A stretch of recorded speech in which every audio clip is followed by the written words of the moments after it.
My girlfriend accused me of being too cheap for refusing to buy her an expensive engagement ring. So, I ended things and she was shocked by my response. I'm 29, male, and I've always been the kind of guy who values practicality. I grew up in a household where money was tight. My dad worked 2 jobs after my mom left, so we weren't exactly rolling in cash. I learned early on that you don't throw money around. You save it for things that actually matter. It's not like I'm cheap, I'm just responsible. I have a steady job in IT, a house that I've worked hard for, and no debt to my name.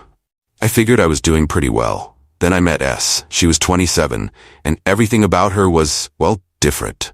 She had this kind of energy that pulled you in, vibrant, fun, and carefree in ways I'd never been. She came from a different world. Her family had money, the kind of money that meant they didn't think twice about 5-star vacations or designer clothes. And somehow, despite our different backgrounds, it felt like we fit. I liked the way she made me feel more spontaneous, and she seemed to like that I kept her grounded. At least that's what I thought. After 2 years of dating, marriage came up. And I'm not gonna lie, I had been thinking about it too. I loved her, or I thought I did. But things started to shift when she began dropping not-so-subtle hints about the kind of engagement ring she wanted. The problem was, her idea of a hint was dropping brand names and carat sizes. It started small, almost like a joke. We'd be watching TV or out with friends, and she'd mention how big so-and-so's diamond was.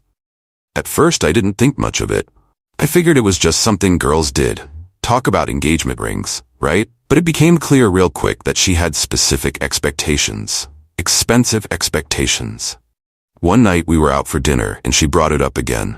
This time, she wasn't just hinting. She was showing me photos on her phone, scrolling through pictures of massive diamond rings. I love this one, she said, showing me a picture of a 3-carat diamond from Tiffany's. It's like, perfect, classic, elegant, and only $20,000. I nearly choked on my drink. $20,000? I asked, not even trying to hide my shock. That's a lot, S. She gave me this look like I was the one being ridiculous. Well, yeah, it's an engagement ring. It's supposed to be special. Yeah, but I wasn't thinking of spending that much. I mean, that's like a down payment on a house, I said, trying to keep my tone calm. I didn't want to start a fight. I really didn't. Come on, it's not that big of a deal, she said, brushing it off. You make good money, you can afford it. That's when something inside me started to twist. I wasn't poor by any means, but the idea of spending $20,000 on a ring, it just didn't sit right with me. I'd always thought an engagement ring was a symbol of commitment, not some ridiculous status symbol. But she didn't seem to see it that way. Over the next few weeks, the ring kept coming up, more and more. She'd show me rings from Cartier, Tiffany's, even some custom ones that cost more than my car. I tried to suggest we look at something more reasonable, maybe $5,000 or less, but every time she'd shoot it down. One day, we were sitting on the couch, and she brought it up again, this time not even bothering to sugarcoat it. I've been thinking, she said, and I want the Cartier ring. It's just over $25,000, but it's exactly what I want. I'll wear it forever, and it's an investment. You wouldn't want to cheap out on something like that, right? I stared at her. For the first time, I wasn't just surprised. I was pissed. S. I'm not spending $25,000 on a ring, I said flatly. That's ridiculous. I thought we could find something nice, but reasonable. I'm not going into debt for this. Her face hardened. Debt? You make more than enough to cover it. You're just being cheap. That word. Cheap? I felt something snap inside me. I'm not being cheap, I said, trying to stay calm. I'm being realistic. Do you even hear yourself? You're talking about spending more on a ring than we could save for the future. Do you even care about that? She rolled her eyes like I was the one who didn't get it. My dad spent $30,000 on my mom's ring, and they've been happily married for 30 years. It's a tradition, It shows you're serious. So what, if I don't spend $25,000 on a ring, that means I'm not serious? I shot back. Is that what you're saying? She didn't answer. Instead, she folded her arms and looked at me with this cold expression I'd never seen before. I just thought you'd want to make me happy, but I guess I was wrong. I couldn't believe what I was hearing. All this time, I thought we were on the same page. building a life together, planning for a future. But now it felt like all that mattered to her was the size of a damn rock on her finger. That night, I lay awake, staring at the ceiling, trying to wrap my head around everything. I kept asking myself if I was the one being unreasonable. Maybe I should just cave, get her the ring she wanted, and make her happy. But every time I thought about dropping that kind of money on something so meaningless, I felt sick. The next day, I decided we needed to talk. I wasn't going to let this fester. We needed to figure this out. I sat her down, hoping we could find some kind of compromise. I love you, I started. But this whole thing with the ring, it's starting to feel like it's not about the ring anymore. It feels like it's about something bigger, and I need to know what's really going on here. She gave me this blank look, like she didn't understand what I was saying. I don't know what you're talking about. I just want the ring I deserve. That word again. Deserve. What do you mean, deserve? I asked, trying to keep my voice calm. Why does the price of the ring matter so much? Because it shows you're serious about us. I've already put up with so much.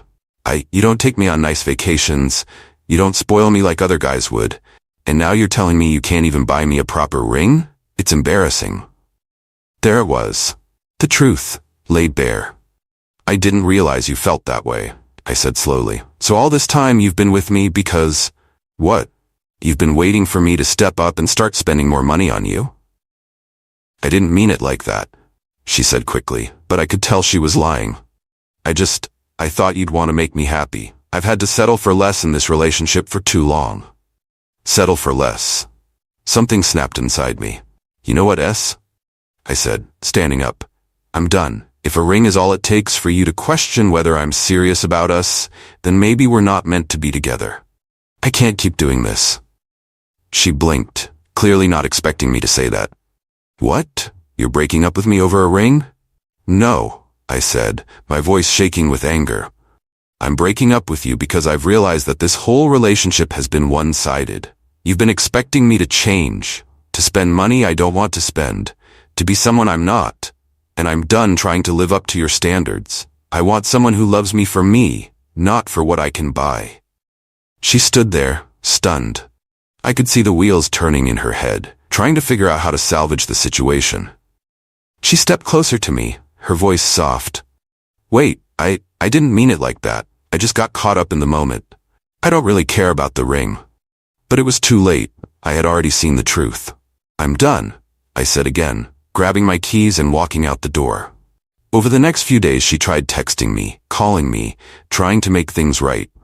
She apologized, said she didn't mean any of it. But I wasn't stupid. I knew she was just trying to backtrack because she didn't expect me to actually end things. But I couldn't go back. I had seen a side of her I couldn't unsee, and there was no way I could trust her again. She didn't get it. She kept saying I was overreacting, that I was making a big deal out of nothing. But it wasn't nothing. It was everything. It was the fact that she saw me as a walking wallet, someone to fund her lifestyle, not someone she actually loved for who I was. So, yeah, I ended things, and she was shocked. But you know what? I'm not. I should have seen it sooner. I should have realized that anyone who values a ring more than the person giving it isn't someone worth being with. It hurt. Of course it hurt. I had spent 2 years thinking I'd found my person, someone I could build a life with. But as soon as the price tag started coming into the equation, I realized that maybe the only thing she wanted to build was a lifestyle, not a life. She kept reaching out, trying to fix things. A couple of days after I walked out, she showed up at my house. I heard the knock, opened the door, and there she was, tears in her eyes, looking all sad and vulnerable. And for a second, I almost felt bad. Almost.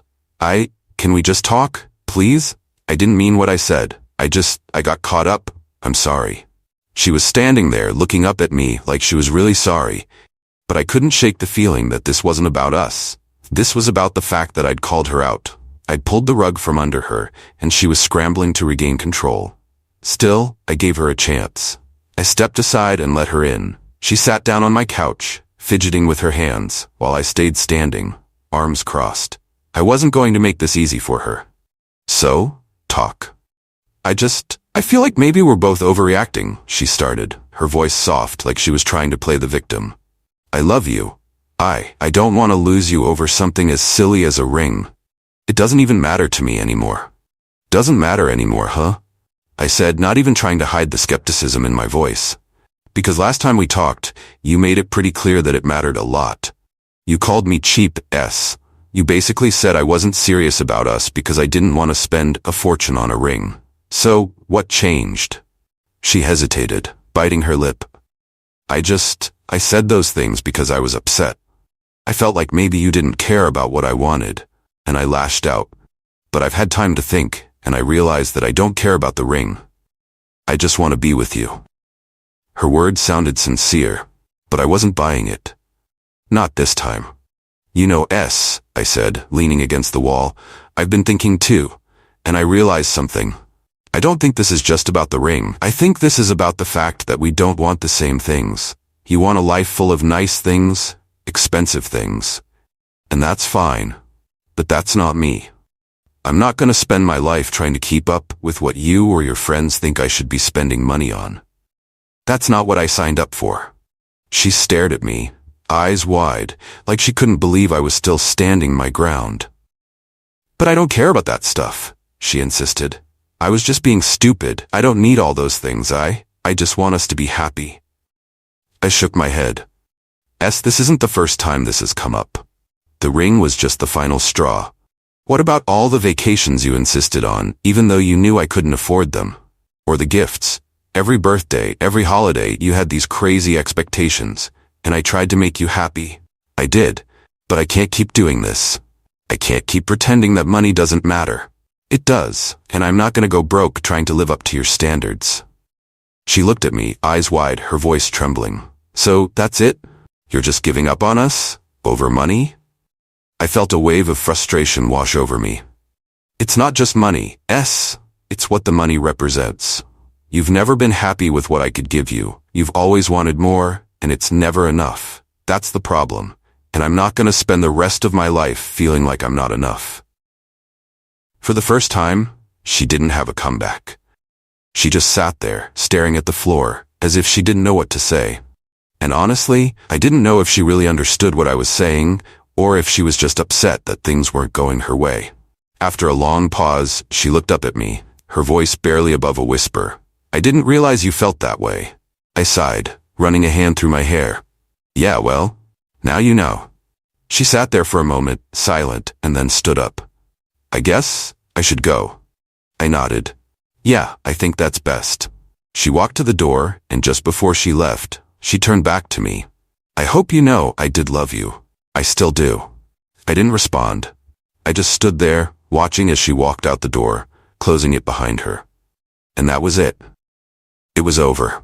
In the days that followed, I thought a lot about what had happened. Part of me felt relieved. I didn't have to deal with the constant pressure to be someone I wasn't anymore.